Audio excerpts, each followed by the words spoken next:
I'm your host as always, Andy, and as always, I'm joined by my co-host Dale. How are we doing? Hello, everybody, and welcome to Royal Rumble season. I guess this will be week umpteenth because we did so many of these in the past. So I'm happy about it. It's our favorite time of year. We're going to continue the tradition that you and I started last year for each other. And we're going to go into Wrestlemania, Royal Rumble 1990. All right. Now, looking at this, I remember being 5 years old. I wasn't too big of a wrestling fan. I was more into the cinema at that point. Let's take a look at the top box office hits of 1990. Number one, Home Alone. Number two, Ghost. Number three, Dances with Wolves. Number four, Pretty Woman. Number five, Teenage Mutant Ninja Turtles. An interesting one because that was actually known as an independent film at the time. It was. Mm-hmm. Then you had The Hunt for Red October. Oh, it's a great film, that. Yeah, and Total Recall. Total Recall was just so good. So good. Yeah. Have you watched the reboot? No, with Colin Farrell. No. Yeah. I think Kate Beckinsale was in that too. I believe she was. Okay, well, she could be in anything, or she could not be in anything, and I'll still love her. Yeah, just a gorgeous, beautiful woman. No, see, I've just never watched the reboot because I just couldn't, because the other one was so good. Do you know what I mean? That I just couldn't do it. Yeah, but that also falls in line with other movies too, like Judge Dredd. When the reboot came out, everybody was telling me this is fantastic with Carl Urban. Yeah, I am the law. But yeah, that was 1990 cinema. Any movie back then that you really loved, Andy? 1990. Masters of the Universe. That wasn't 1990, was it? No, that was a bit earlier, wasn't it? Well, let's just pretend Dolph was still on top at that point. I like that one. Let me just check here. Right, I'm going to have a little look now and see. Give me 1 second. We're educating everybody's think boxes up here with not just the knowledge of wrestling, or the lack thereof sometimes of wrestling. Probably Goodfellas. 100% one of my favorite films. There you go. Back to the Futures. Die Hard 2. Probably the last ever good Die Hard. And I'm going to be a bit controversial here. Pretty Woman. All right. Pretty Woman. I really liked Pretty Woman back in the day.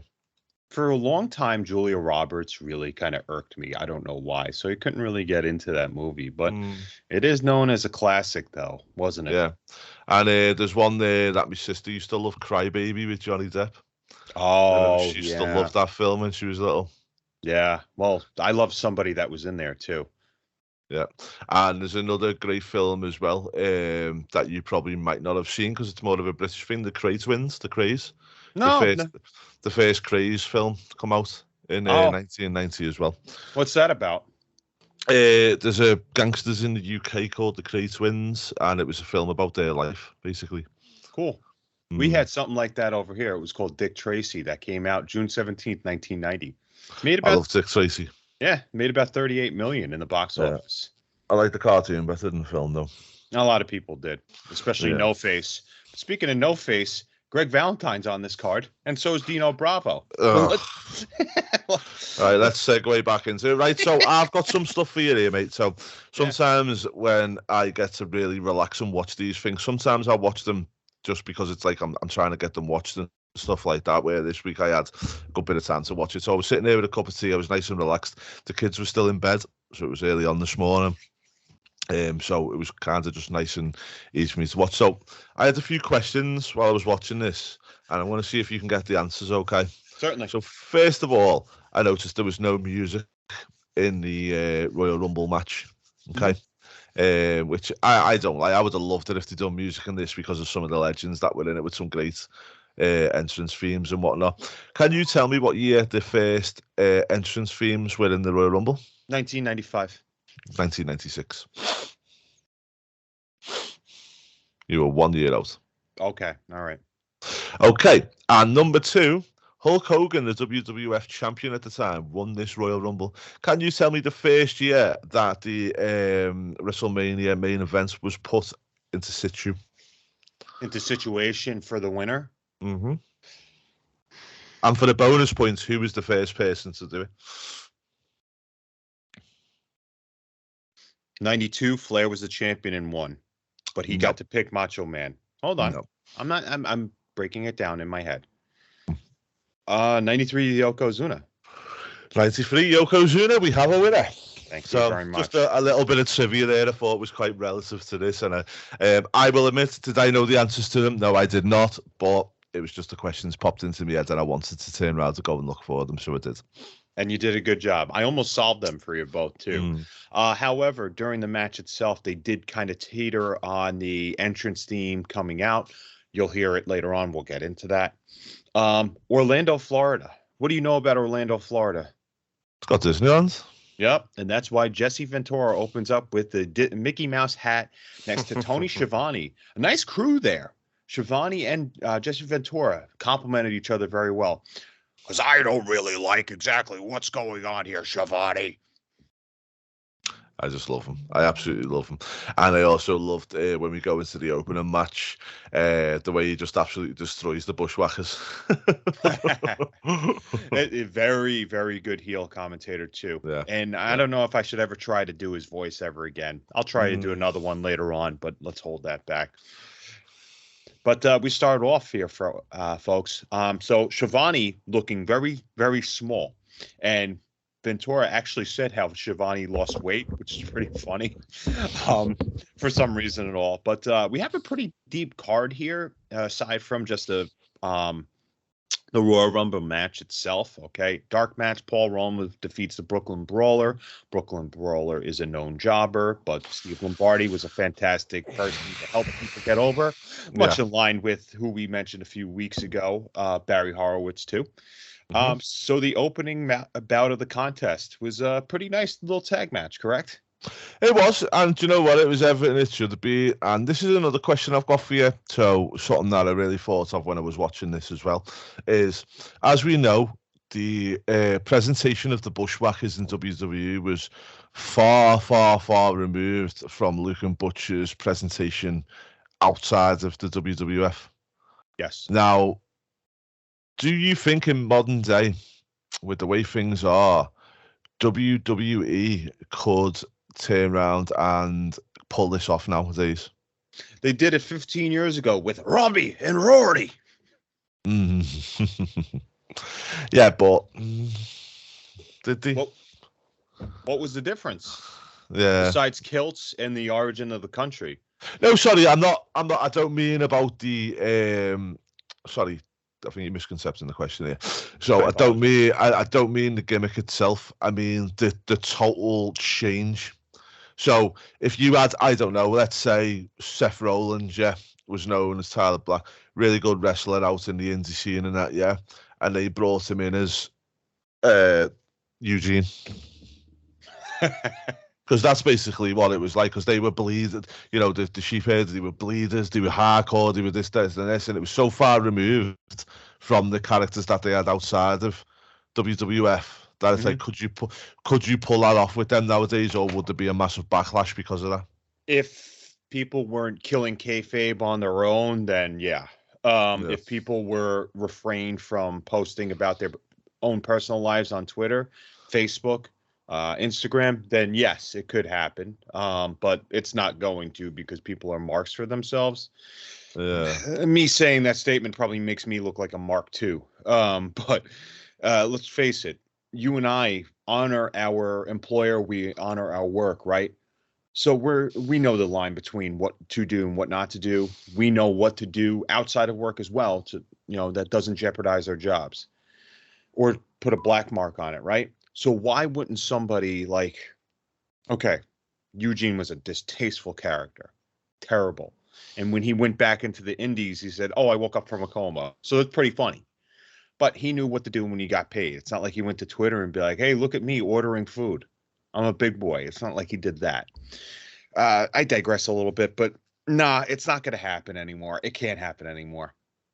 No, I don't think it could it? And that's probably the issue nowadays is you couldn't really get away with anything like that. No. But then again, we don't remember how Damian Sandow was in the Independents, correct? Yeah, yeah. Yeah, I get it. I do get it. Like, you know what I mean? I'm not trying to say that you couldn't get away with that. You could, but I don't know. I It's just, I I think suppose with them, they was kind of infamous for the way that they wrestled. You know what I mean? they were Does that make heels. sense? They were heels. And then they switched into this babyface mentality, and the crowd loved them. They were marketable.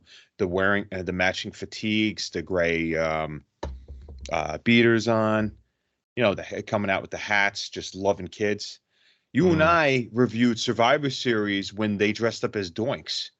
yeah. There wasn't much that changed to their personalities except putting on face paint and a couple of different slapstick comedic spots here.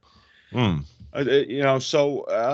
Yeah, I don't have a problem with that. If that's who you are, I mean, look, what do you think they made more money doing?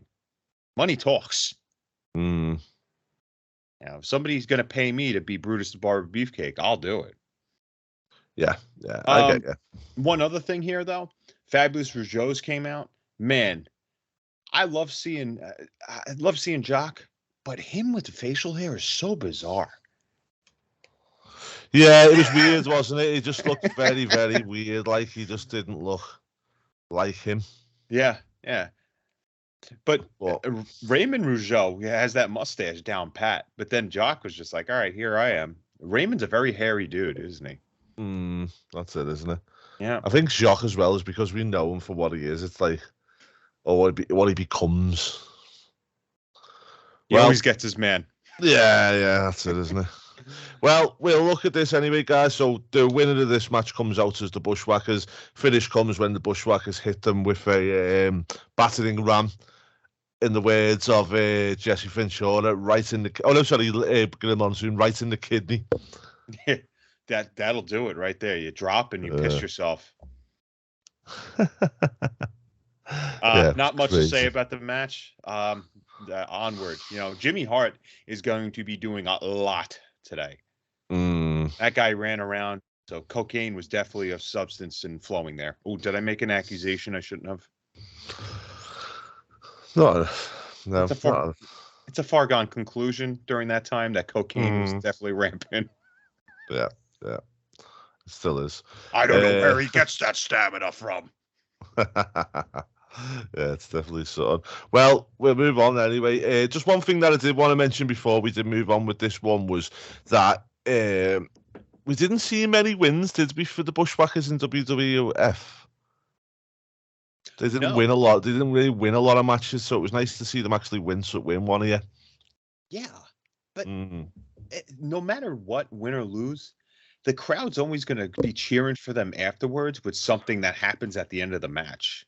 You never notice that? Yeah.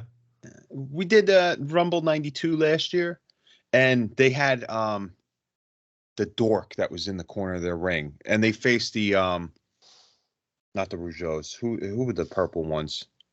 Beverly Brothers. Yeah, the Beverly Brothers. And they're with the Genius, and they had the heck was the nerd's name? Anyway, the Beverly Brothers beat them, but they still Jameson. That's it. Jameson ended up coming in.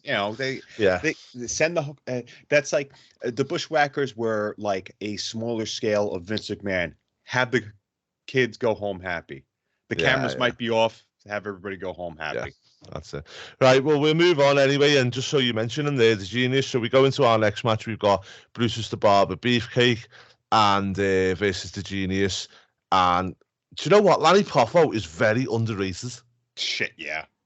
Very underrated. Don't mean to curse, but he's just so good. Brilliant mind. One of my favorite interviews to ever hear. And just the education. It's no secret. He was a genius in here. Yeah. I mean, I liked his little poems at the beginning. I always thought they were quite cool. But all in all, I just loved the fact that, like, even the way he was in the ring, he was different. Yeah. He was different. Yeah. I mean, it's not like his family didn't have that legacy on there themselves, but he was just somebody different to watch. You're absolutely right, Andy. You know, he had a bit of flamboyance, didn't he, and stuff like that. And, you know, back when he was leaping, Lanny Poffo was very good as well. Beefcake, not so much. When you see somebody smile, you just think ever so, like so happy, happy-go-lucky type of person. But then you got some people that smile that there's something sinister and kind of maniacal and like, how do you put it, evil about it or heelish? That's Laney right there. That's the genius when you look at it. Yeah, it's just someone you want to kick in the head, isn't it? Well, this one ended in a double disqualification. Referee took the bump. Did you see the number that Brutus done on his hair? He really, you can get away, can't you? I've seen some of them where he's cut a bit and he's just cut a bit of hair or whatever, but he went to town on him here, did he not? Oh, it's not good. I mean, that's, when you think about it, he used to come to the ring with just the 2 scissors, but then they wanted something for the crowd to actually see. And if you remember, I think it was the Lost Treasures show. They were looking for the shears and they ended up finding the shears, that stage show that they had. But he's just coming to the ring with that. It's not like he's going to actually use that. But Lanny's hair was long enough to actually use that. But that would have torn off. With the well, I seen when he picked him up, and I seen the little ball patch in the middle of his head, and I was thinking, oh no. That was not great at all. And then Mr. Perfect comes out. Yeah. As well. Destroys Beefcake. Didn't really like the whole Genius and Brutus thing. Thought they'd done okay together. Didn't really like the finish, and I didn't really like the fact that Perfect coming out because it was like, meh. Yeah. It's weird because this is the first time you see Perfect of the night, and he's wearing the same color front of the singlet, and the back has 2 different colors. There's a black pattern, and then the other side is kind of multicolored.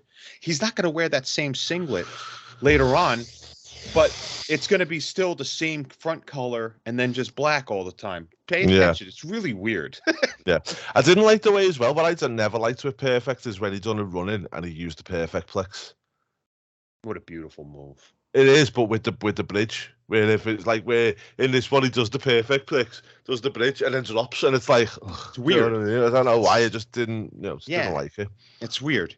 Well, anyway, we move on. We've got our next match. We've got Ronnie Garvin versus Greg the Shirley Valentine in a submission match, my friend. Yeah, and do you know what? One thing I want to say about this match straight away is he may have the charisma of a block of wood, but he knew how to tell a story, and the whole leg brace thing in this, and it was really good. I loved it. I'm watching this. I was watching this match, and as soon as Garvin is no-selling the figure 4 and does this, I was. I'm sorry, I lost it because I said this is the funniest thing ever. Just from having, just to put this out there, guys. Both wrestlers had shin blockers, I guess you could say, on their legs to avoid from getting injured from the other's finisher. Yeah. All right. Well, Greg the Hammer Valentine used that same thing though a few times, didn't he? And it was more to do with the fact of using it to put extra pressure on the calf in the figure 4, wasn't it? Yeah, that's smart. Smart, because you could claim that this is to protect your leg, which is fine. But Ronnie had one too. Yes. And so Ronnie was technically blocking the figure 4, and that's why the no-sell came into play. The visuals are hilarious. I like the fact that Ronnie was actually trying to do small packages in there and was had like 5 or 6 times, and the ref's like, dude, you gotta not this time around. I was entertained by this. This was funny. This was a fun match. It lasted a long time too. 16 minutes, Andy. I know. It did last a long time. It was the longest match on the card, obviously, apart from the Royal Rumble, which is always going to be the longest. But it was a good match, and I was made up when Ronnie won at the end there. Yeah, was the right decision. With the reverse figure 4, aka the sharpshooter. Sharpshooter, yeah. But no, all in all, it's probably the best match on the card, in my opinion. Not saying much, but still, we're not going to tell you to fast forward it. No, no, no. So you want to fast forward one, maybe do Bruce and the Beefcake and the Genius. Apart from maybe just stop on Lanny's part and have a look because Lanny's awesome. Okay, we'll move on then. So obviously Ronnie Garvin defeated Greg the Hammer Valentine with the sharpshooter. And then we've got our next match is Jim Duggan or Hacksaw Jim Duggan with minus the theme tune at this point. Still didn't have his theme. There's no hard times. Versus the Big Boss Man, who still had, in my eyes, one of the best songs in modern wrestling, or in the golden era. Which one? You talking about Duggan? No, I'm talking about Boss Man. Oh, what I just sang. Very good, right? No. Not what you just sang. His original song. Oh, with Cobb County, Georgia. No, Slicks one. Oh yeah. I loved it. I thought it was even better when Akeem used to come out to it and he'd just stand there. Oh, Akeem. Yeah. We'll touch up on that in a second. Just before we get to this match, though, we do want to mention there was a bit of a segment between these two matches. Yes. The Brother Love segment, which was just awesome. And do you know what? I don't think that Bruce Pritchard potentially gets enough kind of respect for what he does with Brother Love and what he had done with Brother Love. I thought this was great. It was brilliant. Heat magnet. What Andy's talking about is he brought in Sensational Sherry, or Queen Sherry at that point in time, because she's aligned with Macho Man. They bring out Sapphire, which I'll get to in a second, which is Dusty's main squeeze, I guess you could say. I know that Luna was Bam Bam Bigelow's squeeze, which is your favorite. But we got Dusty's main squeeze, Sweet Sapphire, baby. So she comes down to the ring, and Sherry berates her. Brother Love berates her for must have been 3-4 minutes, just talking right in this woman's face. This poor woman, just being told how terrible she is, how she makes no money. She's got no money. She looks like crap. 3 minutes in front of a live crowd. And then all of a sudden, Sapphire had enough, baby. Smacks Sherry right in the face. That's when Macho King comes out to defend Sensational Sherry. Then all of a sudden, one of the loudest pops you could hear, Dusty Rhodes comes out there. It's an understatement saying how hot this crowd was, correct? Oh, yeah, they were brilliant. They were brilliant all night, but Dusty, they all loved Dusty, didn't they? One thing I loved in this segment was where Bruce or Brother Love had asked questions, and then he put the mic by and then answered the question. That was brilliant. It's very good. Yeah. It's very good. Hey, you could say what you want. It's still better than what's going on nowadays, where Shivani asks a question in the middle of the ring, and then somebody takes the mic and he just walks off. Yeah. It's done properly. I still think, Bruce never gets the kind of kudos he deserves for the whole Brother Love thing. It's a brilliant character, and he done really well with it. So if you ask him anything about the antithesis of that character, he'll probably just say, "Well, that's all it is, right? It's just hearsay at that point. What my character was." He'll never answer a damn question.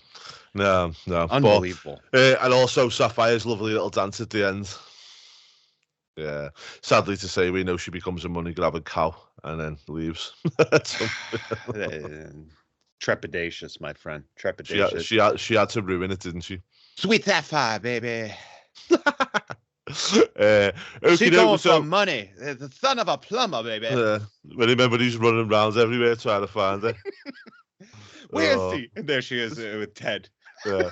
It was pretty much a whole pay-per-view, wasn't it? Of him running around trying to find her.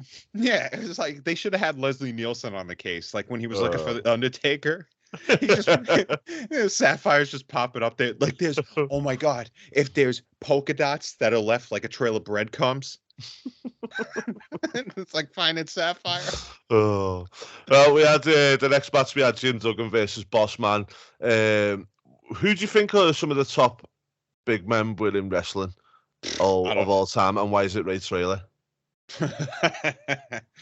I'd put him and Hanson together. You talk about big portly guys. We've talked about this. Bam Bam Bigelow. We loved, One Man Gang, who we'll see technically later on. I mean, they were all You want to go through the list? You could go through just what's in the Royal Rumble match later on. We'll pick out probably 60% of who our tops would be. And that's not even touching on the new gen era. That's not even touching on any other era. I think 60% of the answers for you and I are in this pay-per-view. That's it. Yeah. But Jim Duggan defeated Big Boss Man because Boss Man hit him with the nightstick. That was another thing with Ray Taylor. Do you know, it's the little things with Ray, or Boss Man as we call him, is like the way he could move that nightstick and stuff. He took the time to learn and do it properly, and it's just, that's one thing I always respected with him. He always done his stuff properly in my eyes. Yeah. And even I don't even think he was really comfortable being a heel here. He looked at the crowd, and like he was a guy that always wanted like some sort of reaction. And in this particular case, it was just like he's like, oh wait, I'm supposed to like not like the crowd or not like the babyface here. Yeah. And meanwhile, Jim Duggan is, holy shit, is he over? And you know what's sad too about Duggan? I never have really looked into his heel work. I have looked a bit of it. I've seen a bit of it in AWA and stuff, but he was very, very good, and he was always going to, well, more than potentially he was going to be the next Hogan, wasn't he? But unfortunately, we got caught smoking crack with Shiki Baby. Look, I don't get it, but then they said, you know what? I think we should have somebody with USA tights. That'll be him. Yeah. And you know what? Give him his due, mate. He's done well out that whole thing, the whole gimmick. Duggan? What was his gimmick? USA man. Well, who would be UK man? Would that be British Bulldog? Yeah, pretty much, yeah. Yeah, that's cool. All right. And then we've got Shiki Babies, the Iranian man, and obviously Russian man, Volokov, or Bolokov, whichever you want to look at it. But I say, he hits him with the thing, but then, he hits him with that, but then Duggan comes flying back with the 2x4. It's game over. Then we had, before our Royal Rumble match started, we had a lot of vignettes. Now, one vignette I think happened earlier on in the day, and I loved it for a number of reasons, was the Heenan family vignette. Or interview. Yes. For one reason, because it's Bobby Heenan and I just love him. How good was Sean Mooney in this? Sean's incredible. Yeah. Sean deserves a shrine in whenever they create some sort of Hall of Fame, but give the guy his due. Great interviewer, never takes his eyes off the camera. If you think about it, as soon as somebody's done with their interview, he just goes right staring at the camera, telling you a story. Very good. Not going to say it's like Okerlund, because nobody's like Okerlund, but this guy carved out his own type of style. I loved Mooney. I think Mooney had a great voice for the yeah. But I just thought in here as well is it wasn't just his voice; it was the little smirks that he'd done to kind of make it look like, haha, I'm winding these up, and just little things in this one was just more is less sometimes. Or less is more. Less is more. Sorry for the say. And just a little smirks. I think you're actually right in both cases. More is less. But sometimes it's too much. Yeah. By the way, we're gonna put it out there. One of the interviews was with Mr. Perfect. Said he drew the perfect number. Of course he did. That's when they actually nodded and actually would tell people, this is what I drew. Something I think that you could actually create the best authentic television. We discussed this last week. Just with the Royal Rumble and just having the entrance, spend $30 on a bingo wheel, have the people come in, the participants, facial gestures, do the same thing. We're not asking for Shakespeare, but an authentic reaction to something that, hey, let's envision that I do go in number 3. Yeah. I'm going to be upset by it. So I'll show the aggression on my face or agitation on my face from that. It's not much to do. It's not much that you have to do to show that, please. No. That's it. Well, let's move into the Royal Rumble match anyway. So I do this every week while we're in Rumble season. We'll do it again. Who got the top number of eliminations in this match, my friend? Got to be Hogan, right? It was. And who was number 2? The Warrior. Nope, Ted DiBiase. Oh, okay. Okay. Now, just to give you a little thing. Oh no, sorry, it was the I tell a lie. It was the Warrior. Warrior and Hogan were both tied on 6. Then it was DiBiase on 4, and then the rest of them were very spread out. Yes. There was no real standouts after that, which I suppose is a good thing, really, isn't it? Yeah. No, I agree with that. Mm-hmm. So we'll go through the entrances and we'll go on who do you wish from 1 to 30. So we've got Ted DiBiase, Coco Beware, Marty Jannetty of the Rockers at that point, Jake Roberts, Jake the Snake Roberts, Randy Macho Man Savage, Roddy Piper, the Warlords, Bret Hart, Bad News Brown. In fact, you know what? Let's start these again and I'll tell you who eliminated him. Okay. Well, okay. Because there's some interesting ones here. So Ted DiBiase was eliminated by Ultimate Warrior. He was the longest man in the match at 44 minutes. Impressive. Which was very impressive. And he was worn out. And even in the later portions of the match, you see him teetering on the rope. And it was like, man, this guy's got to be spent. But the agility, he's still bouncing off each other, making people look great. That was the thing that Ted did. He sold very well. Yeah. Ted was great, wasn't he? That's where he got all his money from. He got all his money from selling, right? Right. We've got Coco Beware was eliminated by $1 Million Man. Marty Jannetty of Rockers was eliminated by $1 Million Man. Jake the Snake Roberts was eliminated by Macho Man Randy Savage. Macho Man was eliminated by, believe it or not, Dusty Rhodes. Roddy Piper eliminated by Bad News Brown, which then followed out into a bit of a sprawl in the aisle after the fact, wasn't it? The two of them were going at it quite well. And that would lead to a WrestleMania match where there's somebody goes blackface, correct? Yes, very, yeah. Then we had the Warlord. He was eliminated by Andre the Giant. Bret Hart was eliminated by Dusty Rhodes. Bad News Brown, Roddy Piper again, we've just talked about that. Dusty Rhodes was eliminated by the Canadian Earthquake. Yes, he was. Yeah. You know, when you stamp a flag on somebody's tights, you know they're automatically part of that country. Mm-hmm. Yeah. Another big man, really good big man. We love him. Yeah. Look, I'll say this, okay? Just to come out there with this. Ted's on a roll in the beginning of the match, right? Then we also have Jake Roberts coming out with one of the biggest, loudest ovations out there. I think I quote tweeted it yesterday. Randy Savage comes out in the most obnoxious and insane tights I've ever seen. They were just every color on there. Do what you got to do. Just put some patterns on there. But now I think some of these, Jake the Snake Roberts had one of the most iconic Royal Rumble eliminations for me. A year from now. Yeah. We've already done that, haven't we? 91? 91. I know we haven't done 91, have we? Done 92, but we haven't done 91. I'll say. Okie doke. We got just Andre the Giant was eliminated by Axe's Smash. The Red Rooster was eliminated by Andre the Giant. Axe was eliminated by Earthquake.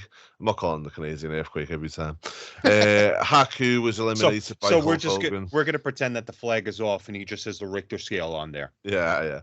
We've got Smash was eliminated by Haku. Akeem was eliminated by Jimmy Snuka. Can we just point out something real quick? In that backstage vignette with Bobby the Brain Heenan, Haku spoke. He did, very, very briefly, but he did speak, and he's got a very soft voice, hasn't he? I wouldn't think that. And then you hear the stories of Haku. What's your favorite Haku story? Probably the one with Jericho and him in the airport. What was that? So apparently they started fighting with the cartel and police in the middle of a Mexican airport. I heard a good one the other day from Kevin Sullivan, because they were in the Dungeon of Doom together. So they're riding and they go to this hick town that obviously doesn't really have anything as far as older cultures that attend there. So they go to the bar and Kevin Sullivan says, hey, we were supposed to bring alcohol in to hang out at this bar. Then all of a sudden he walks in just to see if it's cool. And Haku all of a sudden has 2 bottles of Jack by him, goes to the pool table, puts his money down. And he says, I got next. Some redneck hits him with the pool cue. Haku goozles the guy and rips out his throat, basically. They get back in the car. Sullivan says that he's driving about 150 miles an hour on the road, pulls into this one area, about 30 miles away from the bar, parks. Then all of a sudden, 10 minutes later, he sees 4 or 5 cop cars driving by with sirens as they're parked and their lights are off, waiting for them to pass by. All because Haku just want to play some pool. He's just nuts, isn't he? I've just sent you the link there. You can watch that with Stone Cold when you get a chance. Will do. Okay, so we've also got where are we up to now? We've got Jimmy Snuka was eliminated by Hulk Hogan. Dino Bravo was eliminated by the Ultimate Warrior. The Earthquake was eliminated by Jim Neidhart, Haku, Smash, Jimmy Snuka, Dino Bravo, and the $1 Million Man. Hey, I enjoy the fact that Demolition took the time to work with each other to actually and other teammates or other people to eliminate people such as, well, we'll get into it in a second. Yeah, but I really did like the fact that see there, like, you know, the Earthquake's a big deal. He's a big threat, and you know there was 7 of them that it took to get him out of there. I like that. Got no problem with that at all. Yeah, you know, like that whole credible because it's credible again. It's credible. Did you love how the Red Rooster was in there for 2 minutes and he's made a career out of just being a stooge for the dirt sheets? But that's what we turn around to say, mate. It's credible. He wouldn't have lasted longer than a minute there anyway. So he was a cock. He was a cock in the hen house. Yeah. And then we've got Jimmy Neidhart was eliminated by Warrior, DiBiase and Martel. Warrior was eliminated by Hulk Hogan, the Barbarian, Rick Rude, which we'll get to in a minute, was really good. Martel was eliminated by the Warrior. Tito Santana was eliminated by the Warrior. Honky Tonk was eliminated by Hogan. And Shawn Michaels was eliminated by Warrior. Barbarian eliminated by Hercules. Rick Rude by Hogan and Perfect. Hercules by Rick.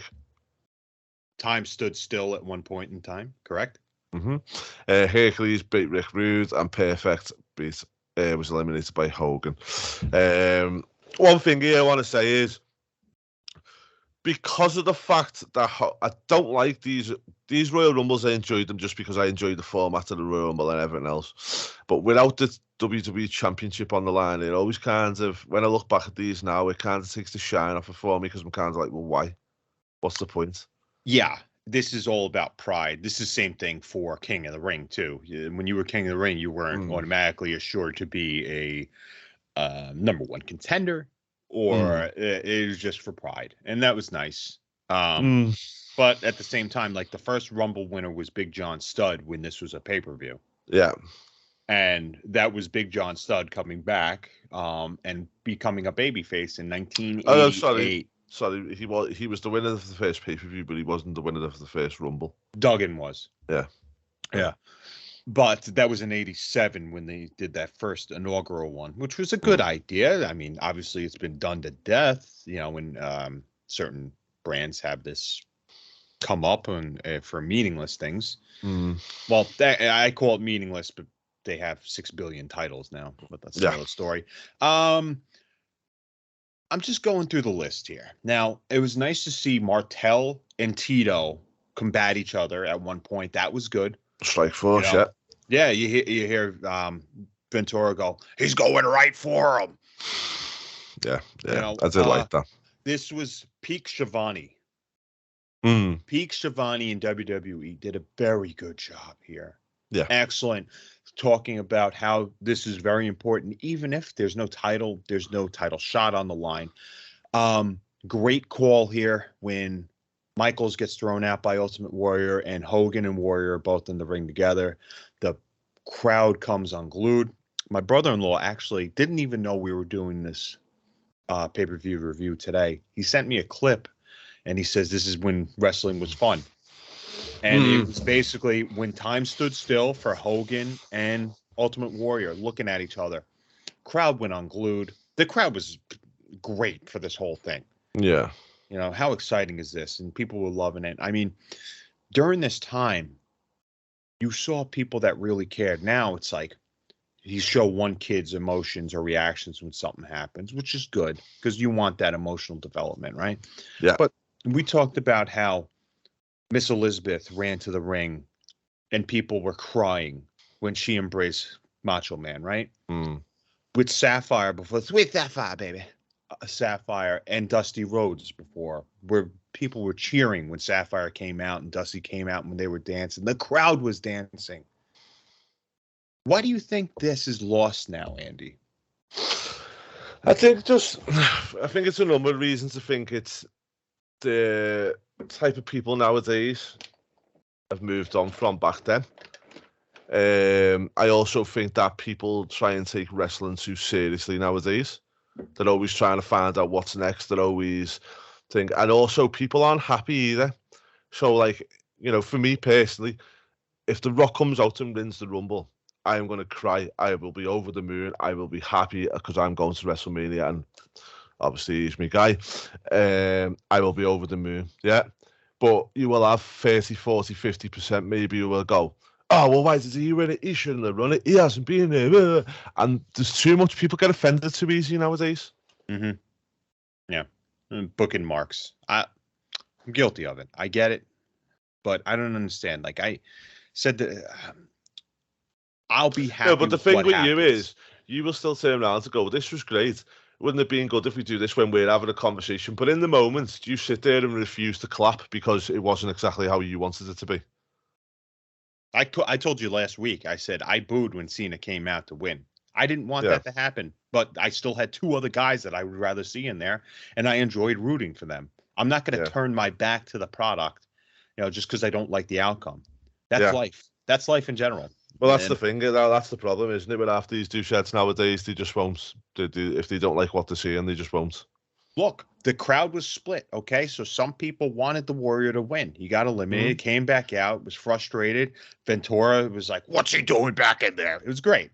Because that doesn't really happen too much. No, the only other thing that I thought as well is here was a little disappointment for me is I would have had Hogan eliminate Warrior at the end, not at the beginning.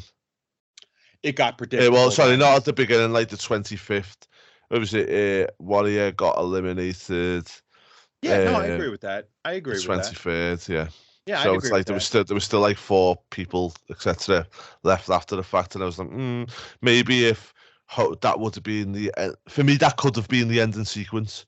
You could have had Warrior with them two. Hogan comes over, hits them, they all fall over. Hogan wins, then Warrior and Hogan have to stare off.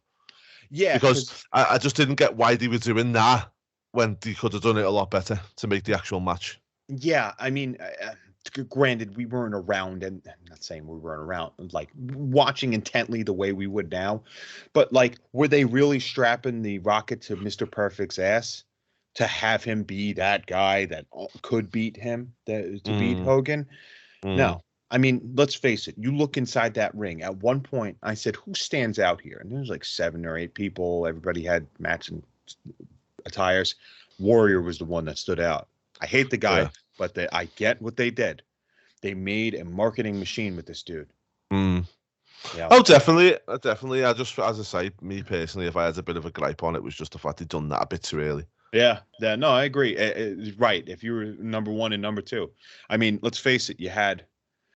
You make storylines from the Royal Rumble, okay? And I think they will make one next week with Ray and Dom. It's got to happen. Oh, yeah. The Rock's going to be in the Rumble, mate, I guarantee you. All right. I don't know how Austin would happen. Okay. You mentioned something before we went on the air before, and I want to get your opinion on this, okay? Now, you said something like Austin and Rock could be there, okay? Hypothetically. And what was the reason for that? Because apparently there was some rumors that backstage they were going to do a standoff between The Rock and Austin inside the Rumble.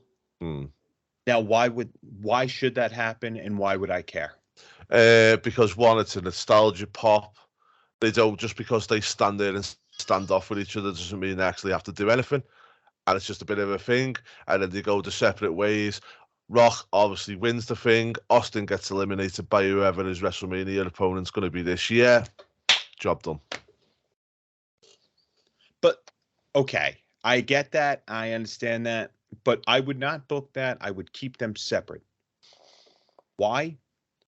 2001, you and I reviewed, and we took special focus on the fact that both these men were staring at each other across the ring because this could be a possible outcome for a WrestleMania match. And guess what happened?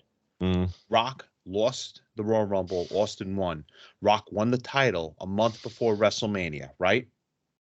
What happened? You had one of the best matches ever.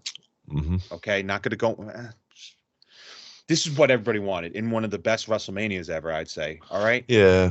Okay, but let's face this. What is this going to lead to? And you do not want to sit there and rest your laurels on these old people. I don't care, though, because in the Rumble, it's all about the nostalgia pops as well. You can get a good balance. Like, you know, if it's going to lead to Austin versus friggin', I don't know, Austin Theory or The Rock versus Roman, you can still get that going.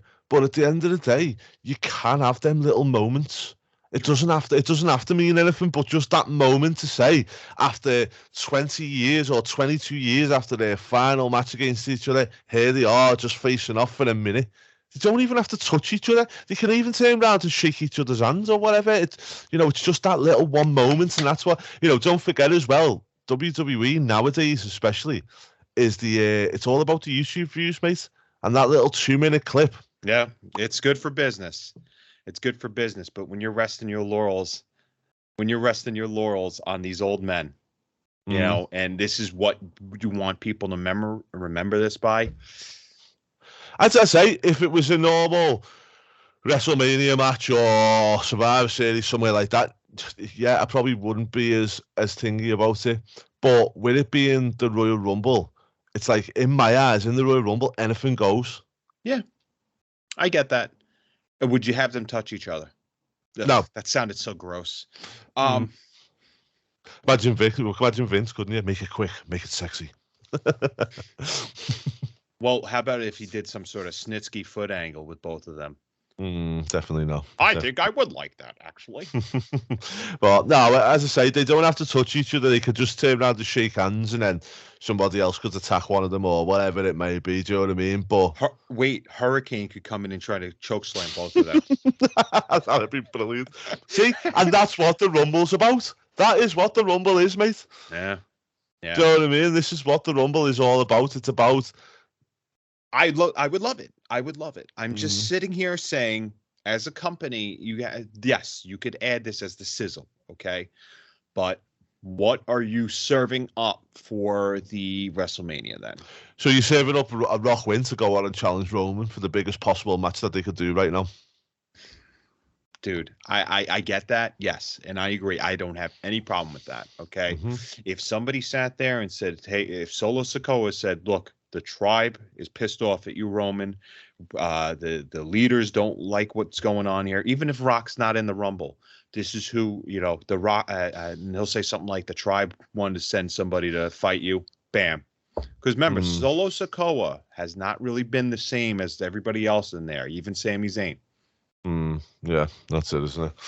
Well. Right, let's wrap it up then. So, Hogan obviously won this one. He went on to WrestleMania without actually winning the Rumble for that purpose, and against Ultimate Warrior. 1990, really good year. What would you give this pay-per-view, Dale? I'm going to go with the 7 on this one. Even with some of the crap, I'll say bullocks for you guys. Even with what's going on there, I mean, the Bushwhackers, bleh, you know, and then, you know, you also had Brutus Barber Beefcake just swollen and steroided up, and good for him. You know, Jimmy Hart taking 6 million freaking jacket changes there. Something we didn't touch upon.